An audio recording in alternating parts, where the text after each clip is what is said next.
Assalamualaikum warahmatullahi wabarakatuh. Saya Ida Erin Nurhaliza dengan NIM 43012200019 akan mempresentasikan terkait dengan mata kuliah Psikologi Dakwah yang berjudul Psikologi Manusia Menurut Al-Quran.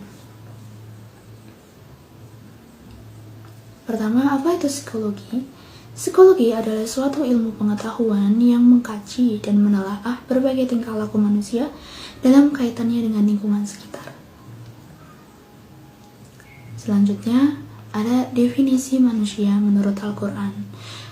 Jadi di Al-Quran ini, manusia didefinisikan dengan 3 kata. Yang pertama adalah al-bashar yang berarti fisik manusia, dan yang kedua ada insan yang berarti jinak, harmonis, dan tampak, dan yang ketiga ada Bani Adam, di mana Bani ini artinya adalah anak. Dari 3 kata ini sudah menggambarkan hakikat manusia. Nah, dapat disimpulkan bahwa manusia adalah makhluk Allah yang paling sempurna, yang diciptakan secara bertahap, yang terdiri atas dimensi jiwa dan raga, jasmani dan rohani, sehingga memungkinkannya untuk menjadi wakil Allah di muka bumi. Selanjutnya ada potensi psikologi manusia. Yang pertama ini ada potensi fisik. Jadi potensi fisik yang dimiliki oleh manusia yang secara organ fisiknya ini telah terbentuk sempurna sejak dalam kandungan di usia 4 bulan. Lalu yang kedua ada potensi jiwa atau nafs. Ini memunculkan dorongan insting kehendak dan berimajinasi. Dan yang ketiga ada potensi akal. Potensi akal ini dapat digunakan untuk menalar dan menilai secara rasional untuk membedakan yang benar atau yang salah, serta yang baik atau yang buruk. Selanjutnya yang keempat ada potensi hati. Potensi hati ini di mana dialah yang menentukan atau memanage perilaku manusia mengarahkan kepada kebaikan tertentu ataupun sebaliknya. Dan yang kelima ada potensi ruh. Potensi ruh ini sudah diberikan kepada manusia sejak manusia masih ada di dalam kandungan, yang merupakan potensi inilah yang merupakan potensi yang tertinggi di manusia. Dan di sini ada potensi manusia menurut Al-Quran.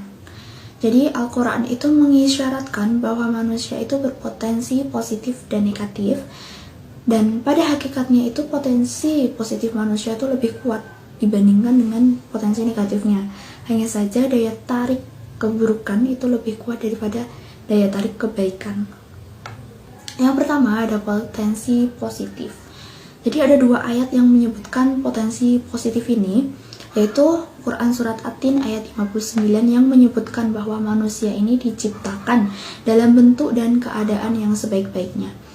Dan yang kedua itu ada Quran Surat Al-Isra ayat 70, yaitu disebutkan bahwa manusia ini dimuliakan oleh Allah dibandingkan dengan kebanyakan makhluk-makhluk yang lain. Selanjutnya ada potensi negatif. Ini ada beberapa ayat yang menyebutkan atau memberikan cap negatif kepada manusia, di mana disebutkan bahwa manusia itu amat aniaya serta mengingkari nikmat. Lalu manusia juga banyak membantah, dan juga manusia ini bersifat keluh kesah dan kikir.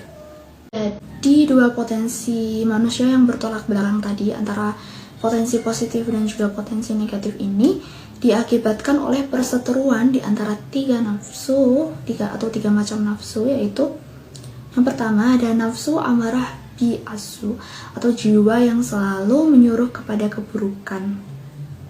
Jadi potensi ini terjadi ketika manusia itu didominasi oleh nafsu yang mengarah kepada kebutuhan fisik, yakni ketika dorongan spiritual dikalahkan oleh dorongan fisik.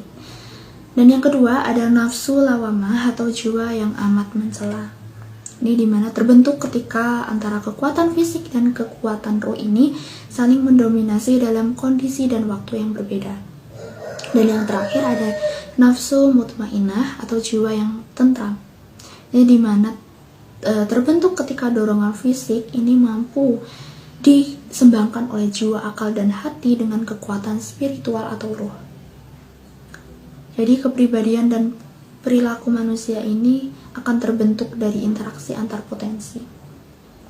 Dan yang terakhir, kita akan membahas tentang kepribadian manusia menurut Al-Quran. Di dalam Al-Quran disebutkan ada 3 kepribadian manusia, yaitu yang pertama ada kepribadian orang beriman, kepribadian orang kafir, dan juga kepribadian orang munafik.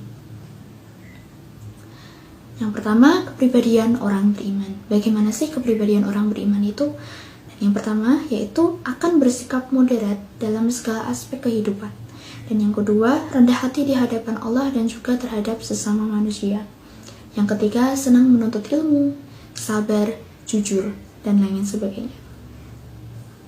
Lalu selanjutnya ada kepribadian orang kafir, yaitu suka putus asa, tidak menikmati kedamaian dan ketentraman dalam hidupnya, tidak percaya pada rukun iman, tidak mau mendengar dan berpikir tentang kebenaran yang diyakini kaum muslim, tidak setia pada janji, bersikap sombong, suka dengki, cenderung memusuhi orang-orang beriman.